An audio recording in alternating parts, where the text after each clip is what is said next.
사도신경으로 우리의 신앙을 고백하시겠습니다.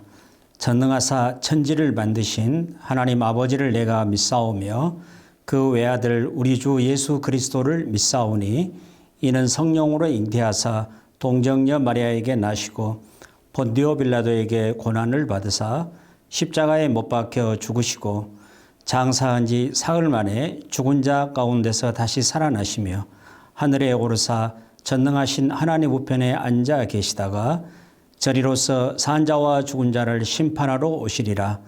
성령을 믿사오며 거룩한 공회와 성도가 서로 교통하는 것과 죄를 사하여 주시는 것과 몸이 다시 사는 것과 영원히 사는 것을 믿사옵나이다. 아멘. 찬송 456장 거친 세상에서 실패하려거든. 통합찬송 509장 함께 찬송하시겠습니다.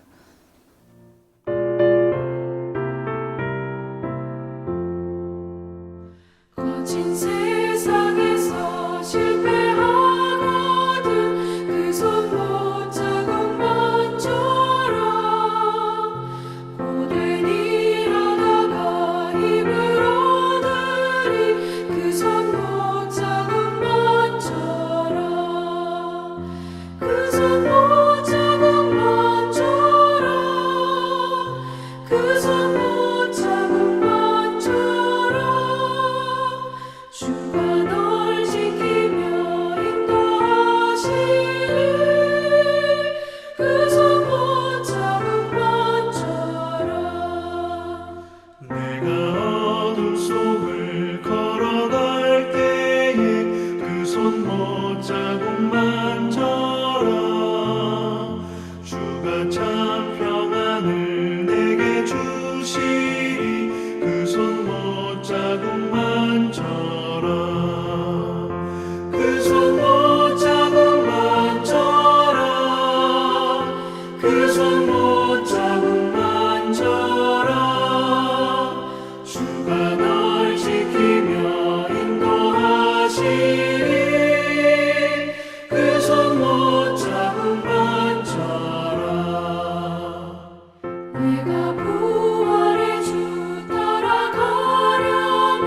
그 손 못 잡고만 져라. 내가 주 안에서 길을 살리라 그 손 못 잡고만 져라. 그 손 못 잡고만 져라. 그 손 못 잡고만 져라. 주가 널 지키며 인도하시리 그 손 못 잡고만 져라. 너의 죄악의 짐 무거울 때에 그 손 못 잡고만 져라. 마른 문 열고서 주를 모셔라 그 손 못 잡고만 져라. 그 손 못 잡고만 져라. 그 손 못 잡고만 져라. 주가 널 지키며 인도하시리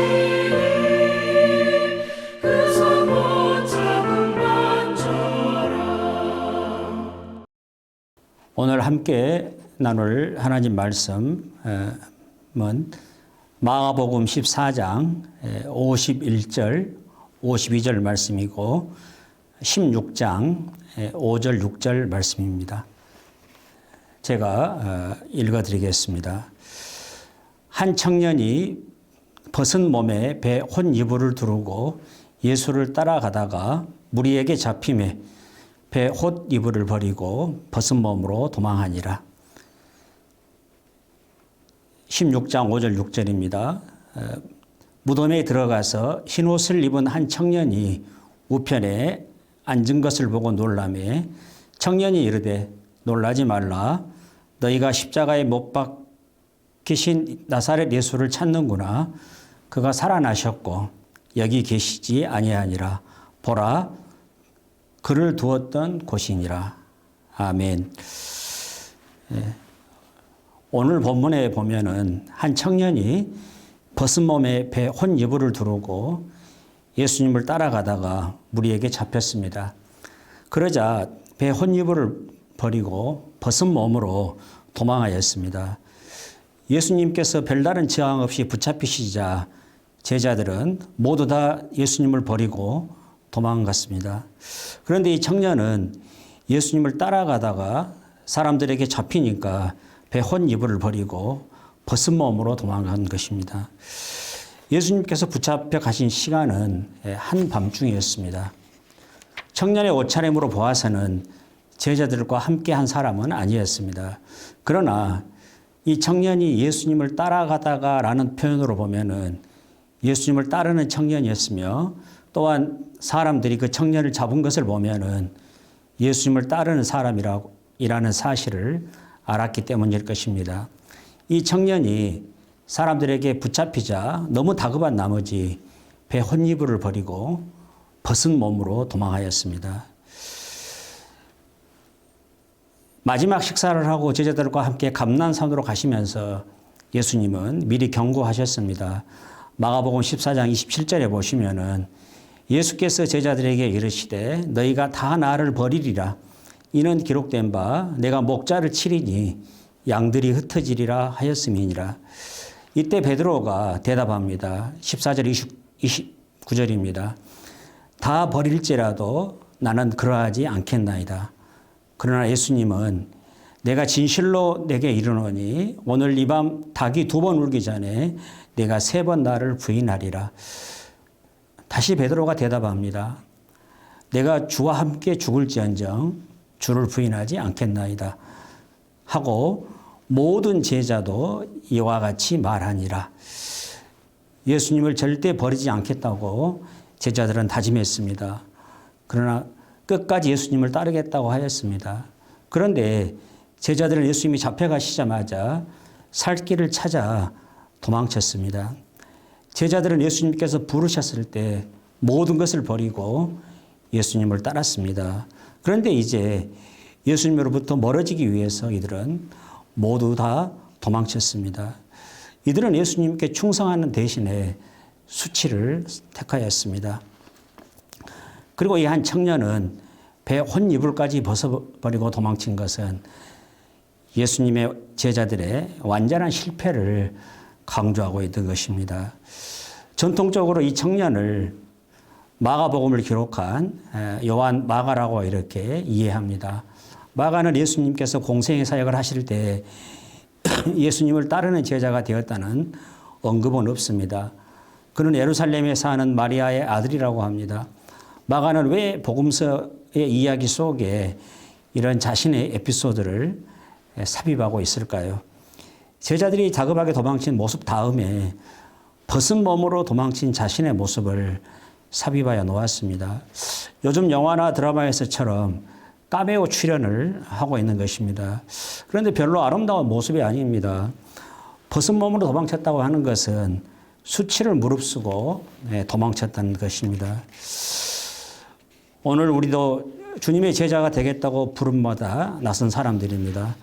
꿈을 가지고 신학교에 와서 공부하지만 코로나19로 인해서 대면 수업이 제대로 이루어지지 못하고 함께 공부하는 학우들과 함께 교제하고 여행도 하며 하나님께서 우리에게 주신 비전들을 나눌 수 있는 시간도 거의 갖지 못합니다.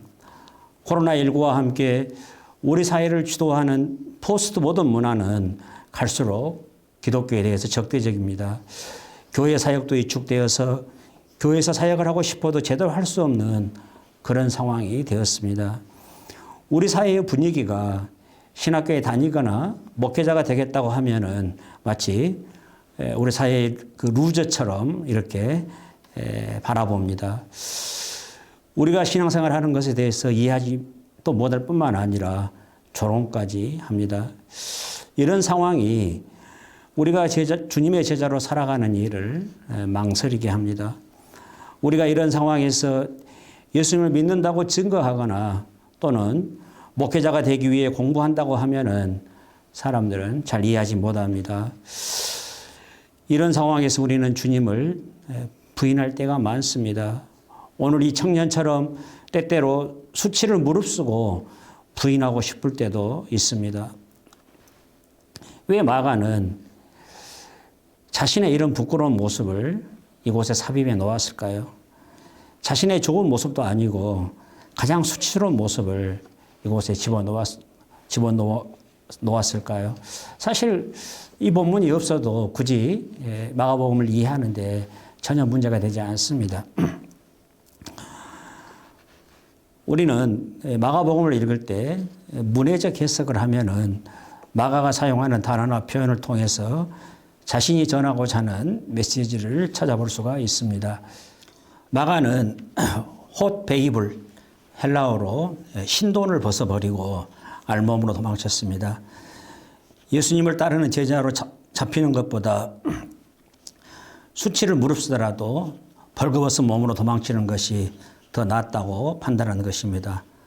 그러나 예수님은 기꺼이 붙잡히셨습니다. 그리고 공회 앞에서 불의한 재판을 받고 자칭 하나님의 아들이라고 주장한 신성모독 제명을 뒤집어쓰고 사형언도를 받았습니다. 이어서 예수님은 사형 권한을 가지고 있는 로마 총독 빌라도 앞에서 재판을 받고 십자가형에 처해집니다. 로마 군병들은 예수님을 십자가에 못 박기 전에 예수님께 침을 뱉고 조롱하였습니다. 예수님은 심한 모욕과 수치를 당하셨습니다. 예수님은 십자가에 벗은 몸으로 못 박히셨고 군병들은 그 옷을 나누어 가졌습니다. 마가는 살기 위해 벗은 몸으로 도망쳤지만 예수님은 그의 백성들의 죄와 사망으로부터 우리를 살리시기 위해서 벗은 몸으로 십자가를 지셨습니다. 그리고 죄 없으신 하나님의 아들이 우리의 죄와 허물로 인하여 우리를 위해 죽으셨습니다. 예수님의 시체를 아리마대 요셉이 장사 지냈습니다. 예수님의 시신을 세마포, 신돈으로 싸서 무덤에 두었습니다. 마가복음 15장 46절에 이렇게 기록합니다. 요셉이 세마포를 사서 예수를 내려다가 그것으로 싸서 바위 속에 판 무덤에 넣어두고 돌을 굴러 무덤 문에 놓으매 예수님을 따르는 한 청년은 붙잡히지 않으려고 배 혼이불을 벗어놓고 도망쳤습니다. 마가가 언급하는 이 세마포는 자신이 걸치고 나온 홑이불과 같은 헬라어 단어입니다. 세마포, 홑의 이불은 예수님을 장사 지내는 역할을 합니다. 물론 마가는 자기가 벗고 도망친 이 세마포가 예수님의 시신을 쌌던 세마포라고 말하지는 않습니다. 그러나 이 같은 단어를 사용해서 말하고 싶은 것이 있는 것입니다. 다른 말로 말하면은 예수님은 이 청년의 수치의 옷을 가지셨습니다.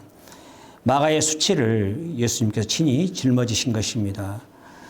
그리고 예수님은 무덤에 묻히셨고 3일 만에 다시 살아나셨습니다. 안식일이 지나고 막달라 마리아와 야곱의 어머니 마리아와 살로메가 예수님이 묻히신 무덤을 찾아갔습니다. 그런데 이미 무덤 문이 열려 있었고 무덤에 들어가서 보니 흰옷을 입은 한 청년이 우편에 앉아 있었습니다. 16장 5절 6절 말씀입니다. 무덤에 들어가서 흰옷을 입은 한 청년이 우편에 앉은 것을 보고 놀라매 청년이 이르되 놀라지 말라. 너희가 십자가에 못 박히신 나사렛 예수를 찾는구나. 그가 살아나셨고 여기 계시지 아니하리라. 보라, 그를 두었던 곳이니라. 공간복음에 보면은 무덤에 있던 자를 묘사하는 표현이 조금씩 다릅니다. 마텔은 천사라고 말합니다. 누가는 찬란한 옷을 입은 두 사람이라고 말합니다. 그런데 마가는 흰옷 입은 한 청년이라고 표현합니다. 한 청년은 14장 51절 52절에서 마가가 자신을 표현할 때 사용한 같은 표현입니다. 한 청년, 헬라어로 네아니스코스, 이 같은 단어를 사용해서 마치 도망할 때 청년이 이제 예수님의 부활의 증인으로 있는 것처럼 묘사하고 있습니다. 그런데 이 청년은 도망할 때는 벗은 몸이었지만 이제 빛나는 흰옷을 입고 있습니다. 흰옷이라고 번역된 그 헬라어 단어는 류코스, 빛나는 흰옷이라고 이렇게 말할 수 있습니다. 이 빛나는 흰옷은 마가복음에서 9장 3절에서 예수님께서 높은 산에서 변화되셨을 때 입으셨던 옷을 지칭하는 그 단어와 같은 단어를 사용하고 있는 것입니다. 예수님의 변화된 모습은 예수님의 부활의 모습을 미리 보여주신 것입니다. 마가는 예수님께서 변화되셨을 때 입으셨던 그 옷과 부활하신 예수님이 무덤에 서 있는 이 청년의 옷을 연상시키고 있는 것입니다. 만약에 마가가 예수님의 부활의 자리에 있는 한 청년을 자신이라고 암시하고 있다면 예수님을 부인하고 도망할 때 벌거벗은 몸으로 도망한 이 청년에게 부활하신 예수님께서 자신의 영광스러운 옷으로 입혀주신 것입니다. 청년의 수치스러운 옷은 예수님을 장사 지냈으며 부활하신 예수님의 영광의 옷이 이제 청년의 옷이 되었습니다. 마가는 이런 문화적인 장치를 통해서 자신이 어떻게 예수님의 부활의 증인이 되었는지를 암시하고 있는 것입니다. 마가는 예수님을 부인하고 도망할 때 자신의 모습이 예수님의 십자가의 죽으심과 부활로 말미암아 어떻게 변화되었는지를 암시적으로 드러내고 있는 것입니다. 이전에 마가는 수치스러운 도망자였습니다. 그러나 예수님의 십자가의 죽음과 부활을 통해서 이제는 예수님의 부활의 증인으로 서 있게 되었습니다. 우리는 지금 자기를 부인하고 자기 십자가를 지고 예수님을 따르겠다고 나선 사람들입니다. 우리는 예수님을 따른다고 말하면서도 하루에도 수없이 예수님을 부인하고 넘어집니다. 우리가 예수님을 따르면서 넘어지고 실패하고 우리가 예수님을 따르는 일에 서툴고 주저해도 예수님을 따르는 우리 모두에게 희망이 있습니다. 우리의 수치스러운 실패는 예수님의 영광스러운 광채로 바뀔 것이기 때문에 우리에게 참으로 희망이 있습니다. 예수님께서 십자가의 죽으심과 부활을 통해서 그렇게 하셨기 때문입니다. 예수님은 우리의 죄를 다 용서하시고 우리를 그분의 소유가 되게 하셨으며 그의 아들의 영광과 의의 옷으로 우리를 감싸셨습니다. 그리고 우리를 부활의 주님과 동행하게 하며 그 영광의 길을 가게 하십니다. 우리가 고백하고 증거하는 분은 십자가에 죽으시고 부활하신 예수 그리스도이십니다. 그분은 하나님 보좌 우편에 앉으셔서 이 세상의 주로 다스리시는 분이십니다. 그분은 우리를 말씀의 사역자로 부르시고 우리를 통해서 복음이 선포되게 하시고 그 복음을 통해서 이 땅에 하나님의 통치가 이루어지게 하시는 분이십니다. 현재 우리가 서 있는 자리가 초라하고 보잘것없어도 우리가 고백하고 증거하는 이 예수 그리스도로 말미암아 우리에게 소망이 있습니다. 오늘 우리를 믿음의 자리로 우리의 소명의 자리로 다시 부르시고 세우시는 분은 우리를 위해 고난받으시고 십자가에 죽으시고 부활하신 예수 그리스도이십니다. 우리가 넘어질 때마다 이 예수님을 바라볼 때 우리는 다시 회복되고 우리의 자리가 얼마나 영광스러운 자리인지를 우리는 늘 깨닫게 될 것입니다. 우리 함께 기도하시겠습니다. 하나님 아버지 은혜를 감사합니다. 한때는 우리는 예수님을 부인하고 예수님으로부터 멀리 도망친 그런 부끄러운 자들이었는데 우리를 다시 부르시고 예수 그리스도의 죽으심과 부활로 말미암아 우리를 하나님 자녀 삼으시고 우리를 신학교까지 부르셔서 우리로 하여금 주의 말씀의 사역자가 되게 하신 것을 감사합니다. 하나님, 어렵고 힘든 이 세상 속에서 저희들이 주님의 사역자로 부름받아 주를 위해 일할 때마다 하나님 우리에게 힘 주시고 능력 주시고 오늘 또 이 땅을 다스리시고 이 땅의 구원 역사를 이루어가고 계시는 그 예수 그리스도를 바라보며 우리가 늘 소망을 갖게 하시고 믿음으로 인내하며 이 십자가의 길을 당당하게 걸어가게 하여 주시옵소서. 이 모든 말씀 우리 주 예수 그리스도 이름으로 기도합니다. 아멘. 주기도문으로 우리의 예배를 마치겠습니다. 하늘에 계신 우리 아버지여, 이름이 거룩히 여김을 받으시오며 나라의 임하옵시며 뜻이 하늘에서 이룬 것 같이 땅에서도 이루어지이다. 오늘날 우리에게 일용할 양식을 주옵시고 우리가 우리에게 죄 지은 자를 사하여 준 것 같이 우리 죄를 사하여 주옵시고 우리를 시험에 들게 하지 마옵시고 다만 악에서 구하옵소서. 대개 나라와 권세와 영광이 아버지께 영원히 싸움나이다. 아멘.